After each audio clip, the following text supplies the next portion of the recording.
കട്ടക്കലിപ്പന്റെ കാന്താരി മാലാഖ. രചന വർണ്ണ ദേവദത്തൻ. അവതരണം സാലിം കരുളായി. വർണ്ണ കണ്ണു തുറന്നു നോക്കുമ്പോൾ താൻ ദത്തന്റെ നെഞ്ചിലാണ് കിടക്കുന്നത്. അവൻ രണ്ട് കൈകൾ കൊണ്ടും അവളെ ചേർത്ത് പിടിച്ചിട്ടുണ്ട്. വർണ്ണ കണ്ണ് ജിമ്മി തുറന്ന് ദത്തനെ തലയെത്ത് നോക്കിയതും അവൻ കണ്ണു തുറന്ന് മുകളിലേക്ക് നോക്കി കിടക്കുകയാണ്. കാര്യമായ എന്തോ ആലോചനയിലായതിനാൽ അവൾ ഉണർന്നതൊന്നും അവൻ അറിഞ്ഞിരുന്നില്ല. വർണ്ണ ഒന്ന് ഉയർന്ന് അവൻ്റെ കഴുത്തിലായി കടിച്ചതും ദത്തൻ പെട്ടെന്ന് ഞെട്ടി അവളെ നോക്കി. പെട്ടെന്ന് അവൻ്റെ മുഖത്ത് ഗൗരവം മാറി ഒരു പുഞ്ചിരി തെളിഞ്ഞു. എണീറ്റൊടി കള്ളിപ്പെണ്ണേ. ദത്തൻ തൻ്റെ താടി കൊണ്ട് അവളുടെ മുഖത്ത് കിളിയാക്കിയതും വർണ്ണ ഉറക്കെ ചിരിക്കാൻ തുടങ്ങി. നീ കുറേ നേരമായി എണീറ്റിട്ട്?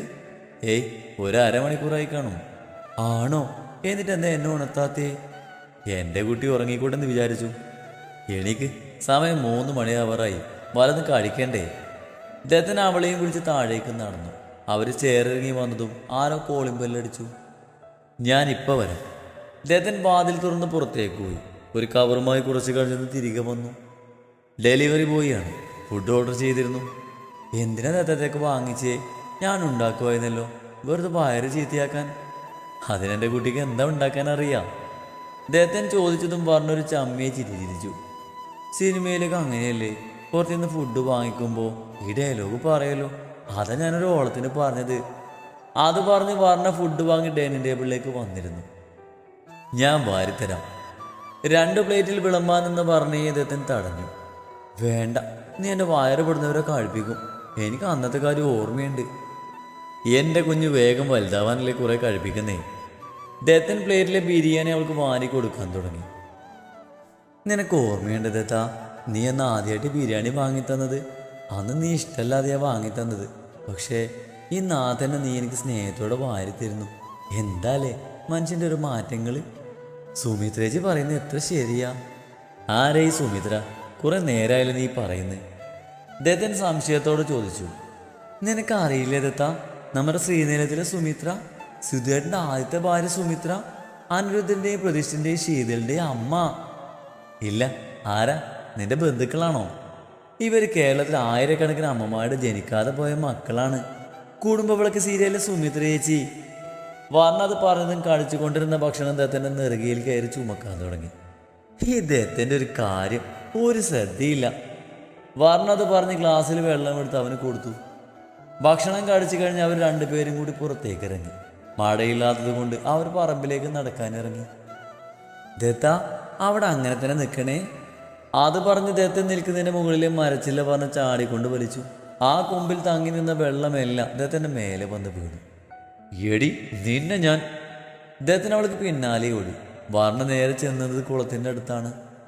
ഇതെന്താ ദത്ത പൂട്ടിയിരിക്കുന്നേ? വാതിലിലെ ലോക്കിൽ പിടിച്ചുകൊണ്ട് വർണ്ണ ചോദിച്ചു.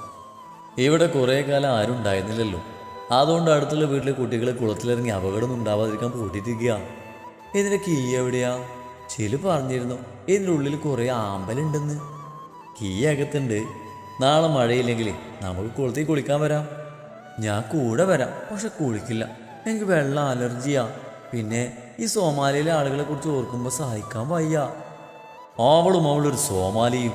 വീട്ടിലേക്ക് നടന്നേ, അടുത്ത മഴ വരുന്നുണ്ട്. അദ്ദേഹത്തിന് അവളുടെ കൈയും പിടിച്ച് വീട്ടിലേക്ക് നടന്നു. വൈകുന്നേരം മുകളിലെ നീളം വരാന്തയിലൂടെ അങ്ങോട്ടും ഇങ്ങോട്ടും നടക്കുകയാണ് അഭിജിത്ത്. അവളിനി ഇവിടേക്ക് എങ്ങനെ തിരികെ കൊണ്ടുവരും? പാർവതിയെ ഉപയോഗിച്ച് വർണ്ണയെ എല്ലാവരുടെയും മുന്നിൽ വെച്ച് കുറ്റക്കാരിയാക്കണമെന്ന് കരുതിയിരുന്നുള്ളൂ. പക്ഷേ ആ ദേവതത്തിനെല്ലാം തകർത്തു. അവൻ അവളെ എന്തിനാ ഇറക്കി വിടുന്ന് മനസ്സിലാവുന്നില്ല. അവൾ തിരികെ വരാതെ ഒരു പ്ലാനും നടക്കിയില്ല. അതിൻ്റെ ഇടയിൽ ആ ചന്ദ്രശേഖരൻ ഒരു മനസമാധാനം തരുന്നില്ല. അയാൾക്ക് അയാളുടെ കാര്യം മാത്രമേ ഉള്ളൂ. അത് കഴിഞ്ഞ് കറിവേപ്പില പോലെ തന്നെ വലിച്ചെറിയും. അതിനു മുന്നേ എൻ്റെ ലക്ഷ്യം നേടിയെടുക്കണം. അയാളെ കുടിച്ച വെള്ളത്തിൽ വിശ്വസിക്കാൻ പറ്റില്ല. നിന്ന നിലവിൽ കാളമാരി ചവിട്ടു. അതുകൊണ്ട് അയാളെ നിലക്ക് നിർത്താൻ എന്തെങ്കിലും ഒരു പിടിവള്ളി കണ്ടെത്തണം. എന്താ അഭിജിത്ത് സാർ, വലിയ ആലോചനയിലാണല്ലോ? നിമ്മിയുടെ ശബ്ദമാണ് അഭിജിത്തിൻ്റെ സ്വഭാവത്തിലേക്ക് കൊണ്ടുവന്നത്. ഞാൻ നമ്മുടെ ഫ്യൂച്ചറിനെ കുറിച്ച് ആലോചിക്കായിരുന്നു. നമ്മുടെ കല്യാണം, നമ്മുടെ 5-6 കുട്ടികൾ. അയ്യടാ, എന്താ ഒരാലോചന? എന്താ നിനക്കൊരു പുച്ഛം? അഭി മീശ പിരിച്ചുകൊണ്ട് അവൾക്ക് അരികിലേക്ക് നടന്നു വന്നു. പോടാ. അവൾ കളിയോട് അഭിയെ തള്ളി മാറ്റി ഓടി. അവൾക്ക് പിന്നാലെ അഭിയും. അവൻ അവളുടെ ഉടുപ്പിലൂടെ ചുറ്റിപ്പിടിച്ച് വട്ടം കറക്കി. അയ്യോ, ദേ അച്ഛൻ എന്നെ താഴെ ഇറക്കി ജിത്തു. ചന്ദ്രശേഖരനെ കണ്ടതും അഭി അവളെ താഴെ ഇറക്കി. നിമി വേഗം ചന്ദ്രശേഖരനെ മറികടന്ന് താഴേക്ക് കൂടി. നിന്നെ ഇവിടേക്ക് കൊണ്ടുവരുമ്പോൾ ഞാൻ ചില കണ്ടീഷൻസ് പറഞ്ഞതല്ലേ? അതിലൊന്ന് എൻ്റെ മക്കളുടെ നേരെ നിന്റെ നോട്ടം മെത്തരുത് എന്നല്ലേ? അതെ. പക്ഷെ ഇപ്പങ്ങൾ വിചാരിക്കുന്ന പോലെ ഒന്നും നടന്നിട്ടില്ല. ഞാൻ നിമ്മിയെടുത്ത് ജസ്റ്റ് ഒന്ന് റൗണ്ട് ചെയ്തു, അത്രേ ഉള്ളൂ. വിശദീകരണം വേണ്ട. ഇനി ഇത് ആവർത്തിക്കരുത്. വന്ന പണി വേഗം തീർത്ത് തിരികെ പോവാൻ നോക്ക്. അത് പറഞ്ഞ അയാൾ റൂമിലേക്ക് കയറിപ്പോയി. ഇയാൾക്കിട്ടൊരു ഡോസ് കൂടുതലെങ്കിൽ എനിക്ക് പറയാകും. സമയമാവട്ടെ, എനിക്കും കിട്ടും ഒരു അവസരം. അയാൾ പോകുന്ന വഴി നോക്കി അഭിജിത്ത് പറഞ്ഞു. വർണ്ണ രാത്രി ഭക്ഷണം കഴിച്ചു കഴിഞ്ഞ് ഫോണിൽ ചെറിയമ്മയോട് സംസാരിച്ചിരിക്കുകയാണ്. ചെറിയമ്മയോടല്ലാതെ വേറെ ആരോടും വർണ്ണ ഇപ്പം മിണ്ടാറില്ല. അവർ തിരിച്ചും അങ്ങനെയാണ്. അവൾ ഫോൺ കട്ട് ചെയ്ത് ഹാളിലേക്ക് വരുമ്പോൾ അവിടുത്തെ ഊഞ്ഞാലിൽ കിടന്ന് പുസ്തകം വായിക്കുകയാണ് ദത്തൻ. രണ്ടാൾക്കും കിടക്കാൻ പറ്റുന്ന മരത്തിൻ്റെ ഊഞ്ഞാലാണത്. വർണ്ണ ദത്തൻ്റെ അരികിൽ വന്നിരുന്നു. അവൻ വായിക്കുന്ന ബുക്കിലേക്ക് എത്തി നോക്കി. The adventure of Sherlock Holmes. അമ്പോ, ഇംഗ്ലീഷ്. വർണ്ണ ദത്തൻ്റെ അരികിലായി കിടന്നു. നിനക്കത് വായിച്ചിട്ട് പലതും മനസ്സിലാവുന്നുണ്ട് ദത്ത? വർണ്ണ ബുക്കിലേക്കും ദത്തൻ്റെ മുഖത്തേക്കും മാറി മാറി നോക്കി. എന്താ മനസ്സിലാവാതെ? The adventure of Sherlock Holmes detective സ്റ്റോറിയാണ്. അവിടെ ഇരിക്കുന്നത് കണ്ടു. അപ്പോൾ വെറുതെ ഒന്ന് വായിച്ചു നോക്കാമെന്ന് കരുതി. വായിച്ചപ്പോൾ നല്ല ഇൻട്രസ്റ്റിംഗ് ആയി തോന്നി. വർണ്ണ താല്പര്യമില്ലാതെ ഒന്ന് മൂളി. എൻ്റെ കുട്ടിക്ക് ഉറക്കം വരുന്നുണ്ടോ? ഇല്ല. അവൾ മുകളിലേക്ക് നോക്കി അങ്ങനെ കിടന്നു. ദത്തൻ ബുക്കിലേക്ക്. ദത്തിനിടയ്ക്ക് വർണ്ണയൊന്ന് നോക്കിയപ്പോൾ അവളെന്തോ ആലോചനയിലാണ്. ഒപ്പം എന്തൊക്കെയോ ഭാവങ്ങൾ മുഖത്ത് മാറി മറിയുന്നുണ്ട്. അവളെ ശ്രദ്ധിക്കാതെ ബുക്ക് വായിക്കുന്നതിനുള്ള പരാതിയാണ് മുഖത്ത് നിറഞ്ഞു നിൽക്കുന്നത്. ദത്തൻ ബുക്ക് അടച്ചു വെച്ച് അവളെ തന്നെ നോക്കിക്കിടന്നു. എന്തോ ആലോചിച്ച് തലതിരിച്ച വർണ്ണ തന്നെ നോക്കി കിടക്കുന്ന ദത്തനെ കണ്ടു. എന്താ, എന്നതിന് മുമ്പ് കണ്ടിട്ടില്ലേ? അവൾ ഗൗരവത്തിൽ ചോദിച്ചു. എന്നാൽ ദത്തൻ മറുപടി പറയാതെ ഒരു ചിരിയോടെ അവളുടെ ചുണ്ടിൽ നിന്ന് ഉമ്മ വെച്ചു. വേണ്ട, എന്നെ ഉമ്മ വെക്കണ്ട. അവൾ ദേഷ്യത്തിൽ പറഞ്ഞതും ദത്തൻ വീണ്ടും അവൾ ഉമ്മ വെച്ചു. നിന്നോടല്ല എന്നെ ഉമ്മ വെക്കണ്ടെന്ന് പറഞ്ഞേ? ഞാൻ വെക്കും. അവൻ വീണ്ടും അത് തന്നെ ചെയ്തു. വർണ്ണക്ക് ദേഷ്യം വരാൻ തുടങ്ങിയിരുന്നു. വേണ്ട വേണ്ട വേണ്ട, അവൾ മുഖം തിരിച്ചുകൊണ്ട് പറഞ്ഞു. അത് കണ്ട ദത്തൻ കുസൃതി ചിരിയോട് അവളുടെ മേൽ കൈകുത്തി നിന്നു. വേണ്ട? അവൻ സംശയത്തോടെ ചോദിച്ചു. വേണ്ടെന്നല്ലേ പറഞ്ഞ്? ഇല്ല, വേണം. അവൻ്റെ മുഖം അവളിലേക്ക് അടുത്ത് വന്നു. ഞാൻ സമ്മതിക്കില്ല, അവൾ ചുണ്ടുകൾ കൂട്ടിപ്പിടിച്ചുകൊണ്ട് പറഞ്ഞു. അതിന് നിന്റെ സമ്മതം വേണ്ട കുഞ്ഞേ. നീ എൻ്റെയല്ലേ, അപ്പം എൻ്റെ സ്വന്തം, എൻ്റെ മാത്രം. അദ്ദേഹത്തിന് അവളുടെ കഴുത്തിലേക്ക് മുഖം ചേർത്തതും വർണ്ണ ഉയർന്നു പൊങ്ങി. അവൻ്റെ ചുണ്ടുകൾ അവളുടെ കഴുത്തിലൂടെ ഓടി നടന്നതും വർണ്ണ അവൻ്റെ പിൻകഴുത്തിൽ അമർത്തി പിടിച്ചു. ദത്ത, വേണ്ട പ്ലീസ്. അവളെ എങ്ങനെയോ പറഞ്ഞൊപ്പിച്ചതും ദത്തൻ തലയുയർത്തി അവളെ നോക്കി. എന്താടാ, വയ്യേ? പെട്ടെന്ന് ദത്തൻ്റെ മുഖത്ത് പരിഭ്രമം നിറഞ്ഞു. അവൻ എഴുന്നേറ്റ് അവളുടെ നെറ്റിയിൽ കഴുത്തിലും തൊട്ടു നോക്കി. ഒന്നുമില്ല, മഴ കൊണ്ടാകാൻ എന്തൊരു സുഖമില്ലാത്ത പോലെ. അവളും അവൻ്റെ കൂടെ എണീറ്റിരുന്നു. വാ, തണുപ്പത്ത് അധിക നേരം ഇരിക്കണ്ട. ദത്തന് അവളെയും ചേർത്ത് പിടിച്ച് റൂമിലേക്ക് നടന്നു. അവളെ ബെഡിൽ കിടത്തിയ ശേഷം ഫോണെടുത്ത് അവൻ പുറത്തേക്ക് നടന്നു. ധ്രുവിയെ വിളിച്ച് കാര്യം പറഞ്ഞപ്പോൾ അവൻ അവൻ്റെ റൂമിലിരിക്കുന്ന ടാബ്ലറ്റ് കൊടുക്കാൻ പറഞ്ഞു. ഓമരാക്കി ചിരിയും. ദത്തൻ അവൻ പറഞ്ഞ മരുന്നും വെള്ളവും എടുത്ത് റൂമിലേക്ക് വന്നു. ദത്തൻ തന്നത് കൊണ്ട് മറുത്തൊന്നും പറയാതെ അവളത് കഴിച്ചു. ദത്തൻ ഡോറടിച്ച് അവൾക്ക് അരികിലേക്ക് വന്നു കിടന്നു. അവൾക്ക് പുതപ്പ് കൊണ്ട് പുതച്ചു കൊടുത്ത് അവളെ തന്നെ നെഞ്ചിലേക്ക് ചേർത്ത് പിടിച്ചുകൊണ്ട് അവനും കിടന്നു. മുഖത്ത് വല്ലാതെ ചൂട് അനുഭവപ്പെട്ടപ്പോഴാണ് വർണ്ണ പതിയെ കണ്ണു തുറന്നത്. അവൾ പുതപ്പ് മാറ്റി ബെഡിൽ എണീറ്റിരുന്നു. തൻ്റെ കഴുത്തിലും നെറ്റിയിലും സ്വയം തൊട്ടു നോക്കി. ഏയ്, പനിയൊന്നുമില്ലല്ലോ, പിന്നെന്താ കവള് മാത്രം ഇങ്ങനെ ചൂട്? അവൾ സംശയത്തോടെ അടുത്ത് കിടന്ന ദത്തനെ നോക്കി. അവൻ അസ്വസ്ഥതയോടെ അങ്ങോട്ടും ഇങ്ങോട്ടും തിരിയുന്നത് കണ്ട് വർണ്ണ അവനെ തട്ടി വിളിച്ചതും നല്ല ചൂട്. ദത്ത, ദത്ത. അവൾ അവനെ വീണ്ടും കുലുക്കി വിളിച്ചതും അവൻ ആയാസപ്പെട്ട് കണ്ണു തുറന്നു. എന്താ ദത്ത, വയ്യ നിനക്ക്? നല്ല ചൂടുണ്ടല്ലോ. അവൾ പേടിയോടെ ചോദിച്ചു. മഴ കൊണ്ടത് കാരണം, നാളേക്ക് മാറിക്കോളും, നീ കിടന്നു. ദത്തൻ തളർന്ന ശബ്ദത്തിൽ പറഞ്ഞു. വർണ്ണ ബെഡിൽ നിന്ന് ഇറങ്ങി ഡോറ് തുറന്ന് അടുക്കളയിലേക്ക് നടന്നു. ഒരു പാത്രത്തിൽ ഗ്യാസിൽ വെള്ളം വെച്ച് അതിലേക്ക് കുരുമുളകും ഇഞ്ചിയും ശർക്കരയും കാപ്പിപ്പൊടിയും ഇട്ട് തിളപ്പിച്ചു. അത് അരിച്ചൊരു ഗ്ലാസ്സിലേക്കാക്കി റൂമിലേക്ക് നടന്നു. ദത്ത, എണീക്ക്, ഇത് കുടിക്ക്. വർണ്ണ അവൻ എണീപ്പിച്ച് ബെഡ് ഡ്രസ്സിലേക്ക് പിടിച്ചിരുത്തി. ദത്തനത് വാങ്ങി ഒറ്റയടിക്ക് കുടിച്ചു. ഗ്ലാസ് തിരികെ വർണ്ണക്ക് കൊടുത്ത് അവൻ ബെഡിലേക്ക് തന്നെ കിടന്നു. അവൾ ഗ്ലാസ് ടേബിളിന് മുകളിലേക്ക് വെച്ച് പുതപ്പ് കൊണ്ട് അവനെ പുതച്ച് ലൈറ്റ് ഓഫ് ചെയ്ത് അവൻ്റെ അരികിൽ വന്ന് കിടന്നു. അടുത്ത് കിടക്കേണ്ട കുഞ്ഞെ, നിനക്കും പകരും. ദത്തൻ അവളിൽ നിന്നും കുറച്ച് നീങ്ങിക്കിടന്നു. ഇല്ല ദത്ത, പകരില്ല. വർണ്ണ അവൻ്റെ അരികിലേക്ക് നീങ്ങി. നിനക്കെന്താ പറഞ്ഞാൽ മനസ്സിലാവില്ലേ? നീങ്ങിക്കിടക്കാൻ പറഞ്ഞാൽ നീങ്ങിക്കിടക്കുക, അല്ലാതെ പകരോ ഇല്ലെന്ന് പറയാൻ നീ ഡോക്ടറൊന്നല്ലല്ലോ. ദേഷ്യപ്പെട്ടെങ്കിലും അവൾ അനുസരിക്കില്ലെന്ന് ദത്തനും അറിയാമായിരുന്നു. എന്നാൽ അവൾ മാറിയെന്ന രീതിയിൽ തല ചലിപ്പിച്ചുകൊണ്ട് അവനിലേക്ക് ചേർന്ന് കിടന്നു. എന്നെ വെറുതെ ദേഷ്യം പിടിപ്പിക്കല്ലേ പറഞ്ഞാ. നീങ്ങിക്കിടന്നില്ലെങ്കിൽ ഞാൻ അടുത്ത റൂമിൽ പോയി കിടക്കും, അത് വേണോ? ദത്തനത് പറഞ്ഞതും വർണ്ണയുടെ മുഖത്ത് ദേഷ്യം നിറഞ്ഞു. നീ എന്നെ വെറുതെ ദേഷ്യം പിടിപ്പിക്കണ്ട, വയ്യാത്തല്ലേ, മിണ്ടത് മര്യാദയ്ക്ക് കിടന്നുറങ്ങാൻ നോക്ക്. അവൻ്റെ ഒരു ഭീഷണി. അത് പറഞ്ഞ വർണ്ണ ഇരു കൈകൾ കൊണ്ടും അവനെ തൻ്റെ മാറിലേക്ക് ചേർത്ത് പിടിച്ചു. വർണ്ണയുടെ ഭാഗത്തു നിന്ന് കരച്ചിലോ പിണക്കോ പ്രതീക്ഷിച്ച ദത്തൻ ശരിക്കും ഞെട്ടി. സാറില്ല കേട്ടോ, നാളേക്ക് പനി വേഗം വേഗം മാറും, ഞാൻ കൂടെയില്ലേ, എൻ്റെ ദത്തൻ ഉറങ്ങിക്കോ. അവൻ്റെ പുറത്ത് തട്ടി പറയുന്ന വർണ്ണയെ ഒരു നിമിഷം ദത്തൻ അത്ഭുതത്തോടെ നോക്കി. ക്ഷീണം കൊണ്ട് ദത്തൻ്റെ കണ്ണുകൾ പതിയെ അടഞ്ഞു തുടങ്ങി. വർണ്ണയുടെ ഹൃദയതാളം കേട്ട് അവൻ ഉറങ്ങി. വർണ്ണ ഒരു അമ്മ കുഞ്ഞിനെ ചേർത്ത് പിടിക്കുമ്പോൾ അവനെ ചേർത്ത് പിടിച്ച് കിടന്നു. കുറച്ച് കഴിഞ്ഞതും ദത്തൻ വല്ലാതെ പിറക്കാൻ തുടങ്ങിയിരുന്നു. അവൾ അവൻ്റെ തല പതിയെ ബെഡിലേക്ക് വെച്ച ശേഷം എഴുന്നേറ്റ് കബഡിൽ നിന്നൊരു പുതപ്പ് കൂടെ എടുത്ത് പൊതിച്ചു. ശേഷം അവൻ്റെ കൈയും കാലും എല്ലാം മുരച്ച് ചൂടാക്കാൻ ശ്രമിച്ചു. എങ്കിലും തണുപ്പ് വിട്ടുമാറുന്നില്ലെന്ന് മനസ്സിലായതും വർണ്ണ അവൻ്റെ ടീഷർട്ടിനുള്ളിലൂടെ നുഴഞ്ഞു കയറി. അവൻ്റെ കഴുത്തിൽ മുഖം കൊണ്ട് ഉരಸಿ ചൂട് പകർന്നു.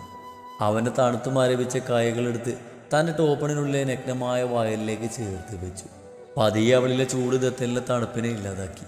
അവൻ്റെ നെഞ്ചിൽ തല ചേർത്ത് വെച്ച് അവളും എപ്പോഴും ഉറങ്ങിപ്പോയി. പിറ്റേ ദിവസം ദത്തൻ കണ്ണു തുറന്ന് നോക്കുമ്പോൾ തന്നെ നെഞ്ചിൽ ചേർന്ന് കിടക്കുന്ന വർണ്ണയാണ് കണ്ടത്. അവനൊരു കുസൃതി ചിരിയോട് തൻ്റെ കൈ ചേർത്ത് വെച്ചിരുന്ന അവളുടെ വയറിൽ ഇക്കിളിയാക്കി. വർണ്ണയൊന്ന് ചിടുങ്ങിക്കൊണ്ട് തിരിഞ്ഞു കിടന്നു. എടി കള്ളിപ്പെണ്ണെ, എണീക്കടി. ദത്തൻ വീണ്ടും അവളുടെ വയറിൽ ഇക്കിളിയാക്കിയതും വർണ്ണ ഉറക്കത്തിൽ നിന്ന് ചാടി എഴുന്നേറ്റു. ഒരു സെക്കൻഡ് കഴിഞ്ഞാണ് അവൾക്ക് സ്ഥലകാലബോധം വന്നത്. അവൾ നേരെ തിരിഞ്ഞ് ദത്തൻ്റെ മുഖത്തേക്ക് നോക്കി. ഇപ്പം എങ്ങനെയുണ്ട് ദത്ത, പനി കുറഞ്ഞോ? വർണ്ണ പരിഭ്രമത്തോടെ അവനെ നെറ്റിയിൽ തൊട്ടു നോക്കി. പനിയും ക്ഷീണം എല്ലാം മാറിയിടാ. ദത്തൻ നെറ്റിയിൽ വെച്ചിരുന്ന വർണ്ണയുടെ കൈയെടുത്ത് ഉള്ളം കൈയിൽ ഉമ്മ വെച്ചു. ഞാൻ പേടിച്ചു പോയി ദത്ത, പെട്ടെന്ന് എന്താ ചെയ്യാ, വയ്യാതെ ആയാ നമ്മൾ ആരെ പിടിക്കുക? പുറത്താണെങ്കിൽ നല്ല മഴയും. വർണ്ണയുടെ മുഖത്ത് ടെൻഷൻ നിറഞ്ഞു നിന്നു. എൻ്റെ കുട്ടി ദത്തനെങ്ങനെ ചേർത്ത് പിടിച്ച് കിടന്നപ്പോൾ എൻ്റെ പനിയെല്ലാം മാറിയല്ലോ, പിന്നെ എന്തിനാ ഈ ടെൻഷൻ? ദത്തൻ അവളുടെ കഴുത്തിലേക്ക് മുഖം ചേർത്ത് കിടന്നു. മാറിക്കേ, അതിന് നീ എന്നെ നല്ലോ വഴക്ക് പറഞ്ഞില്ലേ? അത് പറഞ്ഞ് വർണ്ണ അവൻ്റെ ഷർട്ടിനിടയിലൂടെ ഊർന്നിറങ്ങി എണീറ്റു. എങ്ങോട്ടാ എതിരാവിലെ എൻ്റെ കുഞ്ഞിപ്പണ്ണി ഓടിപ്പോകുന്നേ? അവിടെ കിടക്കടി. ദത്തൻ അവളെ വലിച്ച് ബെഡിലേക്ക് തന്നെ ഇട്ടു. ദത്ത, ധ്രുവേട്ടൻ എന്നാ വരിക? അവർ നാളെ വരൂ. ദത്തൻ അവളുടെ നെറുകയിലൂടെ പതിയെ തലോടിക്കൊണ്ട് പറഞ്ഞു. ഞാൻ പറഞ്ഞില്ലേ എനിക്ക് വെള്ളം അലർജിയാന്ന്? ഞാനില്ല. ഇങ്ങനെ മടി പാടില്ല പറഞ്ഞ. നീ വന്നില്ലെങ്കിലേ ഞാൻ എടുത്തുകൊണ്ട് പോയി വെള്ളത്തിലിടുവേ. ഷോ, ഇതെന്ത് കഷ്ട. ഇന്നലെ നിനക്ക് പനി വന്നാലേ ഉള്ളൂ ദത്ത. കുളത്തെ കുളിച്ചാൽ വീണ്ടും പോയ പനി തിരികെ വരും. പനി ഒന്നും വരില്ല, ഇനി വന്നാൽ തന്നെ ഞാൻ സഹിച്ചു. നീ വരുന്നോ ഇല്ലയോ? ദത്തൻ അവസാനമായി ചോദിച്ചു. തണുക്കുവോ? ഇല്ലടാ, വെയിലല്ലേ, അതുകൊണ്ട് വെള്ളവും ചൂടായിരിക്കും. ശരി എന്നാ ഞാൻ വരാം, നീ കീയെടുത്ത് വാ. വർണ്ണ ഊഞ്ഞാലിരുന്നു കൊണ്ട് പറഞ്ഞു. ദത്തൻ ധ്രുവിയെ വിളിച്ച് കീ എവിടെയാന്ന് അന്വേഷിച്ച് തോർത്തും കീയുമായി വന്നു. വർണ്ണ ഊഞ്ഞാലിൽ ചെമ്മണം പടിഞ്ഞിന്ന് കാര്യമായ എന്തോ ആലോചനയിലായിരുന്നു. പോവാം. ദത്തൻ അവളുടെ അരികിലേക്ക് വന്നു. എടുക്കുവോ? അവൾ അവനെ നേരെ കൈ നീട്ടിക്കൊണ്ട് ചോദിച്ചു. അയ്യടി, ചെറിയ കുട്ടിയല്ലേ എടുക്കാൻ, എണീറ്റ് നടക്കടി മാടിച്ചി. എന്നാ ഞാനില്ല, നീ പോയിട്ട് വാ. ആ ശരി, ഞാൻ പോവാം. ദത്തൻ തന്നെ മൈൻഡ് ചെയ്യാതെ പോകുന്നത് കണ്ട് വർണ്ണ നോക്കിയിരുന്നു. അവൻ നടന്ന് മെയിൻ ഡോറിനരികിലെത്തിയതും വർണ്ണ അവന് പിന്നാലെ പോകാൻ എണീറ്റുവെങ്കിലും ദത്തൻ തിരിയുന്നത് കണ്ട് അവൾ അതേപോലെ ഊഞ്ഞാലിലേക്കിരുന്നു. വാ. ദത്തൻ അവളുടെ അരികിലേക്ക് നടന്നു വന്ന് എടുക്കാനായി കൈ നീട്ടി. ഞാൻ മടിച്ചല്ലേ, ചെറിയ കുട്ടിയൊന്നല്ലല്ലോ എടുത്ത് നടക്കാൻ. വർണ്ണ അവനെ നോക്കി ചോദിച്ചതും ദത്തൻ ഉറക്കെ ചിരിച്ചു. ആരാ പറഞ്ഞേ? ഈ കുഞ്ഞു പെണ്ണെന്ന് ദത്തൻ്റെ കുഞ്ഞു മോളല്ലേ? അത് പറഞ്ഞ് ദത്തൻ അവൾ ഉയർത്തിയെടുത്തു. വേണ്ട, ഞാൻ വെറുതെ പറഞ്ഞതാ, എന്നെ താഴെ ഇറക്കിക്ക്, ഞാൻ നടന്നോളാം. അല്ലെങ്കിൽ ഈ എടുത്ത് നടക്കുന്ന ഗോൾഡ് സ്റ്റൈലാണ്. അത് പറഞ്ഞ് വർണ്ണ അവൻ്റെ കയ്യിലെ തോർത്തു വാങ്ങി തലയെ ചുറ്റി. ശേഷം കൈയും വീശി മുന്നിൽ പോകുന്നു നോക്കി അവൻ തലക്ക് കൈവച്ചു. നെറ്റ്സ് പോയ സ്ക്രൂ പോലെ നിൽക്കാതെ ഫോളോ മീ ദത്ത. അവൾ വാതിൻ്റെ അരികിലെത്തിയതും ദത്തനെ നോക്കി പറഞ്ഞു. കയ്യിലെ കീ വിരലിൽ കറക്കി ദത്തനും അവൾക്കൊപ്പം കുളത്തിനരികിലേക്ക് നടന്നു. ദത്തൻ കയ്യിലെ കീ ഉപയോഗിച്ച് കുളത്തിന്റെ വാതിൽ തുറന്ന് അകത്തേക്ക് കയറി. പിന്നാലെ വർണ്ണയും. ആകാശം പോലെ തെളിഞ്ഞ വെള്ളം, അതിന്റെ നടുവിലായി പല നിറത്തിലുള്ള ആമ്പലുകൾ വിരിഞ്ഞു നിൽക്കുന്നു. അത് നോക്കി വർണ്ണ കാൽപ്പടവിലേക്കിരുന്നു. നമുക്കിങ്ങനെ ഒരു കുളം കുത്തിയാലേ ദത്താ? വർണ്ണയൊന്ന് ആലോചിച്ചുകൊണ്ട് ചോദിച്ചു. കുളിക്കാതെ നിനക്ക് എന്തിനാടാ കുളം? ദത്തൻ ഷർട്ട് ഒരു കൽപ്പടവിലേക്ക് വെച്ച് മുണ്ടും മടക്കി കുത്തി വെള്ളത്തിലേക്ക് ഇറങ്ങി. അതിന് കുളത്തിൽ ആര് കുളിക്കുന്നു? നമുക്കിതുപോലെ ആമ്പല് വളർത്താനാ. അവരെന്തിനാ ഇത്രയും ദൂരെ കൊണ്ടുപോയി വെച്ചേക്കുന്നേ? ഇവിടെ നട്ടാൽ എങ്ങനെയാ കുളിക്കുക? അതാ ദൂരെ നട്ടിരിക്കുന്നത്. ആണോ? വാ ഇറങ്ങാം. ദത്തൻ അവൾക്ക് നേരെ കൈ നീട്ടിക്കൊണ്ട് പറഞ്ഞു. വർണ്ണ എണീച്ച് അവൻ്റെ കയ്യിൽ പിടിച്ച് വെള്ളത്തിലേക്ക് കാലിട്ട് നോക്കി. ഈ വെള്ളത്തിന് അധികം ചൂടില്ലല്ലോ. ഇനിയും ചൂട് വേണമെങ്കിലേ എൻ്റെ കുട്ടി വീട്ടിൽ പോയി ഹീറ്റിൽ കുടിച്ചോ. അത് പറഞ്ഞ് അവളുടെ കയ്യിലെ പിടിവിട്ട് വെള്ളത്തിലേക്ക് ഇറങ്ങി. ദത്താ അകലേക്ക് പോവല്ലേ, നല്ല ആഴമുള്ള കോളാ, അവൾ പിന്നീന്ന് വിളിച്ചു പറഞ്ഞു. ദത്തൻ മുന്നോട്ട് നീന്തി വെള്ളത്തിലേക്ക് മുങ്ങി. അവൻ വെള്ളത്തിൽ താഴുന്നതും ഉയരുന്നതും നോക്കി വർണ്ണ കാൽപ്പടവിലേക്ക് തന്നെ ഇരുന്നു. എന്നാൽ കുറച്ചു കഴിഞ്ഞ് വെള്ളത്തിലേക്ക് താഴ്ന്ന ദത്തൻ ഉയർന്നില്ല. ദത്ത വെറുതെ കാളിക്കണ്ട, എൻ്റെ അടുത്തേക്ക് വാ, അവൾ കാൽപ്പടവിൽ നിന്ന് വിളിച്ചു പറഞ്ഞു. എന്നാൽ ദത്തന്റെ ഭാഗത്തുനിന്ന് ഒരു അനക്കവും ഇല്ല. ദത്ത ദത്ത ദത്ത